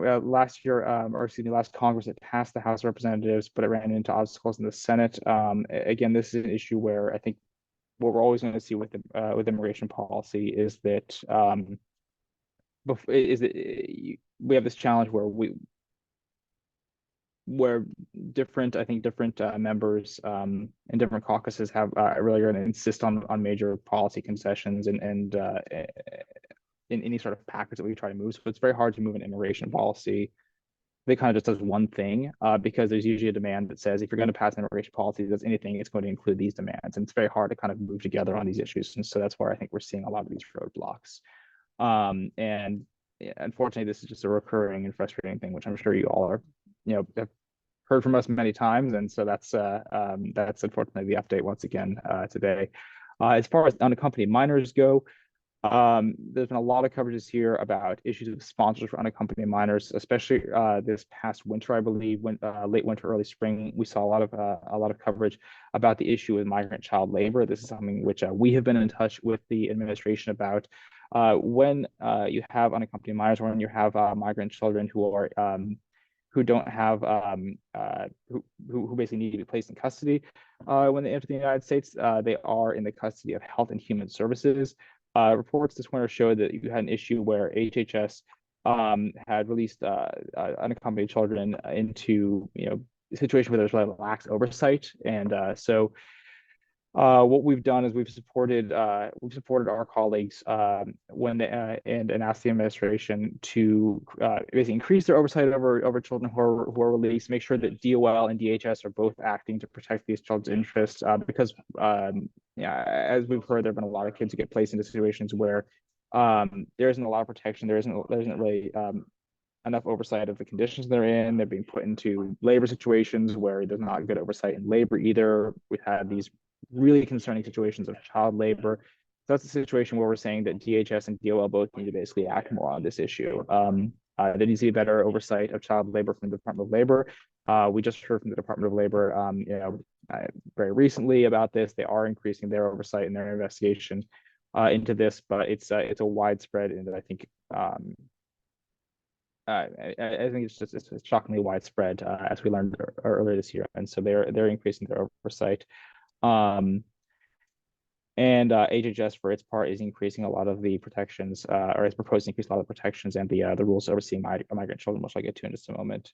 The congressman specifically, though, has asked for DOL to use authority to basically oversee more of the I think the child labor provisions that currently exist in law. And again, we're asking both HHS and DOL to take more action on this. HHS specifically has announced a plan this year in late September, which would increase, I think, a lot of the protections and oversight in the unaccompanied children program. This would do things like codifying protections for children, offering better interpretation services, expanding access to counsel, provide certain rules in terms of access to medical services, more independent oversight and due process protections. There has been controversy around this as well regarding the medical provisions, and we've seen that there are again, nothing moves in these policy areas without having a lot of perspectives from a lot of different sides of the issue, and so unfortunately, we are seeing, I think, some pushback on some of these medical rules because of the reproductive health components there. I know that I believe the Attorney General a couple of days ago weighed on this. The California Attorney General weighed on this, but that's a rule which is currently proposed by the administration to increase a lot of this oversight and rules regarding unaccompanied children. As far as DACA, we are still going through the lawsuit brought by the Southern District of lawsuit from the Southern District of Texas. This has been appealed to the Fifth Circuit. This is the lawsuit or the latest lawsuit over the legality of DACA overall.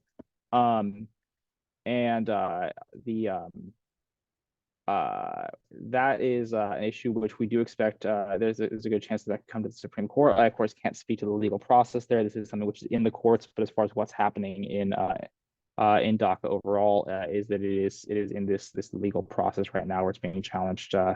It's facing ongoing challenges in the courts, and of course, the headline there continues to be that DACA recipients who are currently in the program are still protected by the program, but the program does remain closed to new enrollees, and so that means that we have young people who are graduating high school, want to go into the workforce, want to participate in our communities, and they're not able to enroll in this program. I think what it does is it underscores the need, as Representative Panetta said, to finally offer a legislative fix to this. This is something where in Congress there tends to be some bipartisan support, but once again, it's going to fall back in that dynamic where if we want to move DACA, if we want to move a legislative fix on DACA, there will be demands for other immigration concessions, for other immigration policy, and that's where we keep running into these roadblocks, is because it's not something which is going to move on its own. There's always going to be that demand for other concessions. Let's see. Finally, on DACA, I'll mention that the administration has they've proposed to expand DACA, expand healthcare coverage to DACA recipients. This would be things like Medicaid, Affordable Care Act coverage, Children's Health Insurance Program, a lot of these other federal health insurance guarantees and tools. The issue, of course, one issue there is that this is still proposed, it hasn't been finalized, and we are entering the open enrollment period for healthcare under the Affordable Care Act right now. For our part, Representative Panetta has joined his colleagues to reach out to the administration that reached out a few weeks ago and basically said, well, what is preventing you from finalizing this rule? Because we are in an open enrollment period. Most of the country right now that receives a plan on an exchange is in that open enrollment period, and so we do have those concerns about people missing the open enrollment period, or about this not being finalized in time for people to participate. I think the question then will be, if and when that rule gets finalized, what enrollment looks like, what the timeline is for enrollment for persons protected by these programs.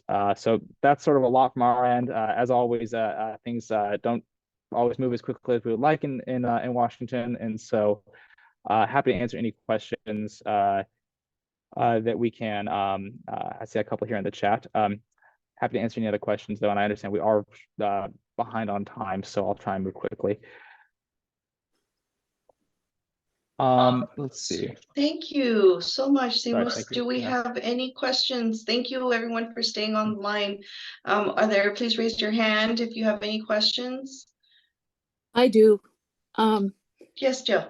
Yeah, I have a lot of questions because you're talking about in general what's happening in Washington, D.C., but I want to know what's happening locally. In other words, are you working with particular agencies having to do with unaccompanied minors here in Monterey? Are you working with a resettlement agency? Is there a resettlement agency that reaches out to Monterey County?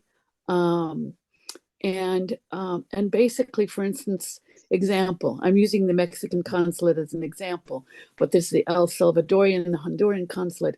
If we had a person who was here and needed help, for instance, for health services, and the constituent phones you, the Jimmy Panetta's office in Monterey, are they going to get referred to an agency that might help, like the Mexican consulate or the El Salvadorian or the Honduran consulate, or an agency that's local that will support them with health services?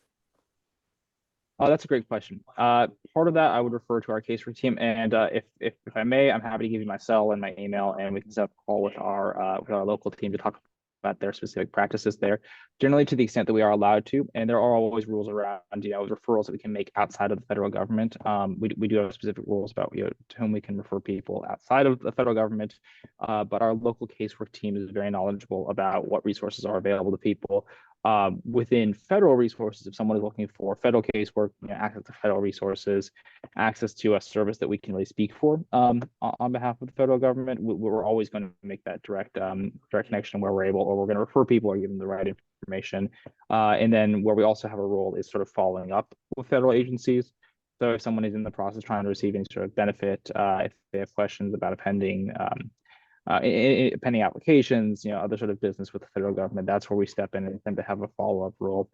As far as referrals to outside agencies, again, I'm not entirely sure to whom our casework team makes referrals. There are some rules there, but let me give you my information and let's set up a call with our Monterey team or with our immigration caseworkers and see if we can get some specific answers. Would that help? That'd be wonderful. Wonderful. I'm going to message you directly with my cell. Great, Seamus. And also, that's really helpful just in terms of, maybe you can repeat the number for the people still on the call of the phone number in Monterey for the case, the 831 number, because you're blocking it. Oh, yeah, sure thing. And I'll go ahead and drop it in the chat here also. That is 831-424-2229. And that should be coming through on the chat now. Okay, and we do have one question in the chat about, they've noticed many that come with asylum protection and are having difficult time finding housing. Can you explain how, if housing is available to them, and or when they are granted asylum, is housing available to them, or housing resources available to them? That's a great question. A lot of that's going to come through that shelter program that I mentioned that we're trying to secure supplemental funding for right now. And the administration has requested, I think it's $1.4 billion in additional supplemental funding for the shelter and services program. So that's because of just the tremendous demand that we've seen this year. I will have to check into what other housing resources are available.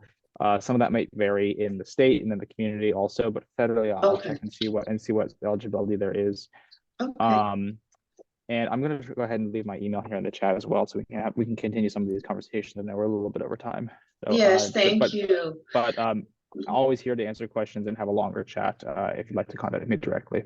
Okay, and Estefania had one last question. Yeah, she just wanted a website or where information would be available. So if you can drop your email on the chat box, maybe she can reach out to you directly and get more direct information there.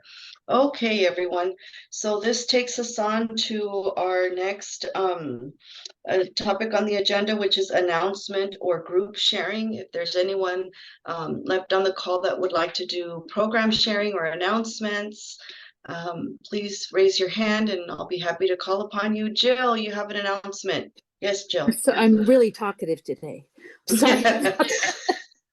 I wanted to share that we do, American Red Cross does what's called Restoring Family Links, where we reconnect families who've been separated due to forced migration, for instance, due to disasters and due to armed conflict. So if you know a family member in the community that's missing somebody in another country and you want to know if they're okay or not, or you've heard about an armed conflict in the country and you need help with getting them information, contact your local Red Cross.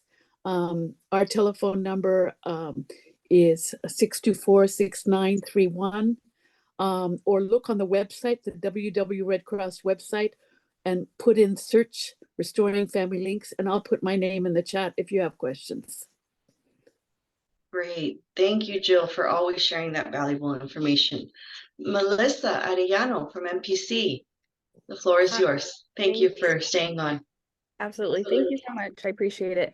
My name is Melissa. I'm with Monterey Peninsula College. I'm part of the Basic Needs Center. I know we won't be meeting next month, so I just wanted to provide some additional information on some programs that we want to go ahead and program for next year.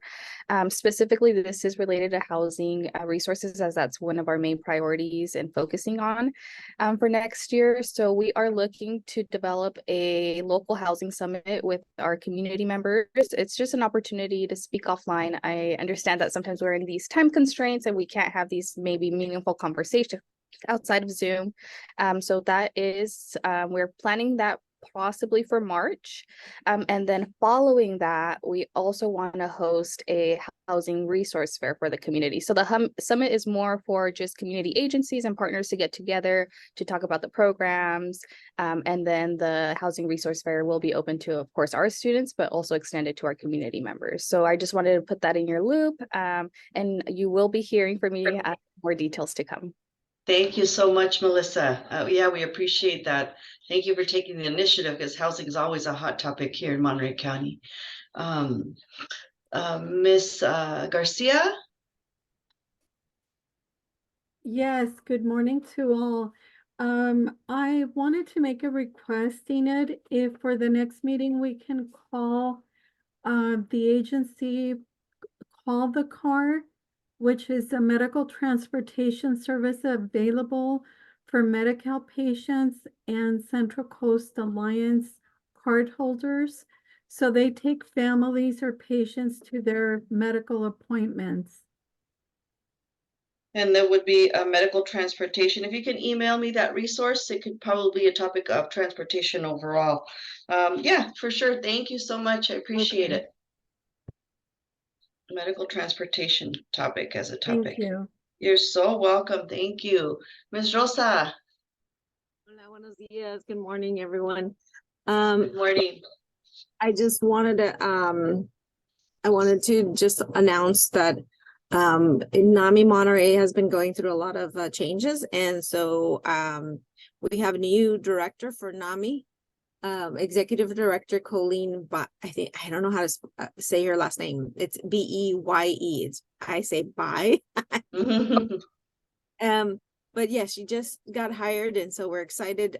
So some of the programs have been on a halt for right now, but looking forward to starting some new classes for this coming year in January or February. So I just wanted to announce that in case anybody's trying to get a hold of NAMI Monterey. There's been changes in that office, but a new director, and that's all I wanted to kind of mention. And I also want I missed the flyer that where Ramco was doing a resource fair for anyone interested in have. They said that they had canceled that, but that I told them that maybe if they can do that again, because we have a lot of that are out of work right now, and they need resources where to apply for work. Okay, so just wanted to mention that and see if we can repost that flyer, so maybe Jose can send us and keep us in the link for referrals.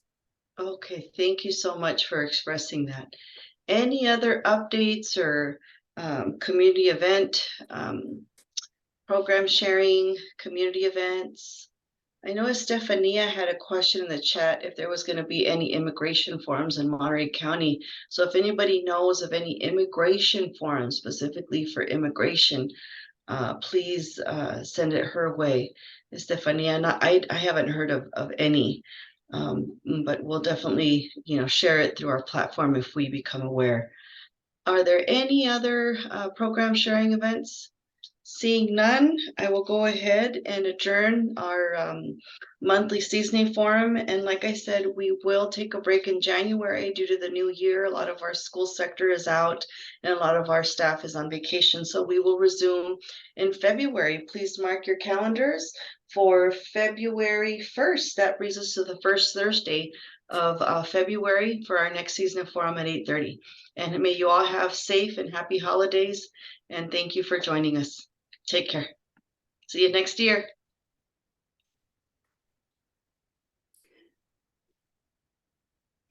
Thank you, Enid. Thank you, Jill. Always a pleasure. It's Thank a you, joy. Efrain. Thank you, Melissa. We'll Hortensia reach had to out. leave.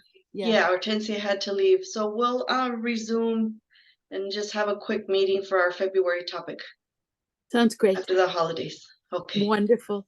Happy holidays. Stay Happy safe. holidays. Happy holidays, everyone. Take care. Yeah. Bye. Stay safe. Bye.